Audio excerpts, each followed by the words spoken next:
Hello children, welcome to Hindi class. ഇന്നത്തെ ക്ലാസ്സിൽ ഹാത്തിയും ഗിർഹ് ഗുസാറിലെ continuation ക്ലാസ്സാണ്.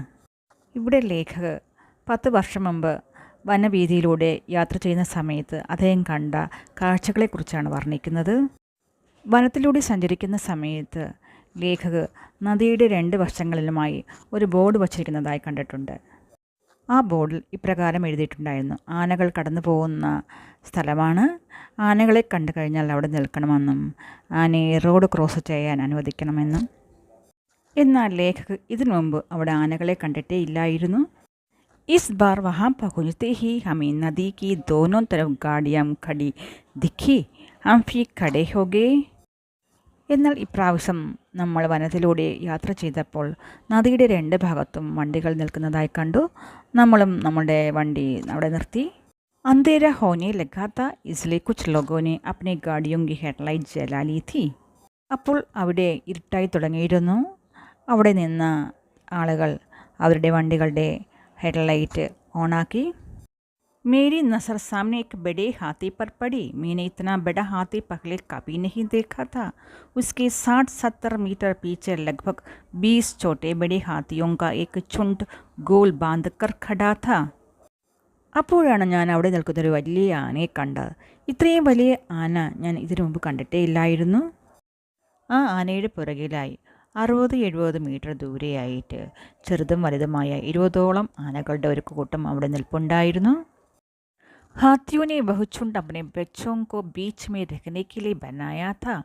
बच्चे बीच में थे और बड़े हाथियों ने उन्हें चारों तरफ से घेर रखा था, लेकिन बच्चे तो बच्चे ठहरे. ചെറിയ ആനകളെ നടുക്ക് നിർത്തി അതിനു ചുറ്റും വലിയ ആനകൾ കൂട്ടം കൂടി നിൽക്കുന്നുണ്ടായിരുന്നു. എന്നാൽ കുഞ്ഞാനകൾ വലിയ ആനകൾ ഉണ്ടാക്കിയ ആ വലയത്തിൽ അധിക സമയം നിൽക്കില്ല. हर दूसरे मिनट पर कोई न कोई बच्चा घेरा तोड़कर बाहर निकल जाता था. बड़े हाथी उसे पकड़कर घेरे में ले आते. ഓരോ 2 മിനിറ്റിനുള്ളിൽ കുട്ടിയാനകൾ വലയം ഭേദിച്ച് പുറത്തു പോവുകയും വലിയ ആനകൾ അവരെ പിടിച്ച് വലയത്തിലേക്ക് ആക്കുന്നതും കാണാൻ വളരെയധികം നല്ല രസമുള്ള ഒരു കാര്യമായിരുന്നു. वह बड़े मज़ेदार था, लेकिन सबसे ज़्यादा गौरतलब था सरदार बड़े हाथी का कुंबी की अगुवाई का ढंग. വളരെ ശ്രദ്ധയോടും കരുതലോടും തൻ്റെ കുടുംബത്തെ നയിക്കുന്ന ആ നേതാവിൻ്റെ രീതി കാണേണ്ട കാഴ്ച തന്നെയാണ്.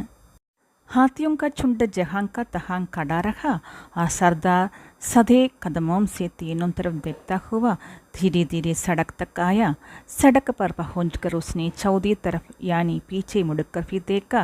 वो शायद पूरी तसल्ली कर लेना चाहता था कि उनके कुनबे पर कोई खतरा नहीं है. ആനക്കൂട്ടത്തെ അവിടെ നിർത്തിയിട്ട നേതാവായ ആന വളരെ ശ്രദ്ധയോടെ എല്ലായിടത്തും നോക്കി പതുക്കെ പതുക്കെ റോഡ് വരെ വന്നു. റോഡിൽ വന്നിട്ട് അവൻ തിരിഞ്ഞു നോക്കുന്നുണ്ടായിരുന്നു. തൻ്റെ കുടുംബത്തിന് ഒരാപത്തുമില്ല എന്ന് ഉറപ്പ് വരുത്തിയതായിരിക്കാം. സർദാർ ഹാത്തി ബീച്ച് സടക്ക് पर 2-3 मिनट खड़ा रहा. फिर चारों तरफ एक गोल चक्कर लगाया. इसके बाद सड़क पार कर गंगा नदी की तरफ वाले जंगल की ओर चला. करीब 50 मीटर आगे जाकर वह रुक गया. उसने फिर से मुड़कर देखा. चारों तरफ देख पूरी तसल्ली की. നേതാവായ ആന റോഡിൻ്റെ നടുക്ക് വന്ന് 2-3 മിനിറ്റ് നിന്നു. പിന്നെ 4 ചുറ്റും ഒന്ന് കറങ്ങി. പിന്നീട് അവൻ ഗംഗാനദി ഒഴുകുന്ന വനത്തിലേക്ക് പോയി. ഏകദേശം 50 മീറ്റർ വരെ പോയിട്ട് അവൻ അവിടെ നിന്നു. എന്നിട്ട് 4 ചുറ്റും നോക്കി അപകടം ഇല്ല എന്ന് ഉറപ്പുവരുത്തി. फिर वापस मुड़कर अपने कुनबे की तरफ चला. बीच सड़क पर ठहर कर उसने फिर चारों तरफ देखा और अपने कुनबे के पास आया. कुनबा धीरज से अपने सरदार का इंतजार करता खड़ा था. ഇവിടെ ഒന്നും തൻ്റെ കുടുംബത്തിന് ഒരു അപകടം ഇല്ല എന്ന് സ്വയം ആശ്വസിച്ച് സർദാർ ആന തിരികെ തൻ്റെ കുടുംബത്തിൻ്റെ അടുത്തേക്ക് പോകാൻ ഒരുങ്ങി. വീണ്ടും അവൻ റോഡിൽ കുറച്ച് സമയം നിന്ന് 4 ചുറ്റും നോക്കി. പിന്നെ നേരെ ആനക്കൂട്ടത്തിൻ്റെ അടുത്തേക്ക് വന്നു. ആനയുടെ കുടുംബം ധൈര്യത്തോടെ തങ്ങളുടെ നേതാവിനെ പ്രതീക്ഷിച്ചു കൊണ്ടിരിക്കുകയായിരുന്നു.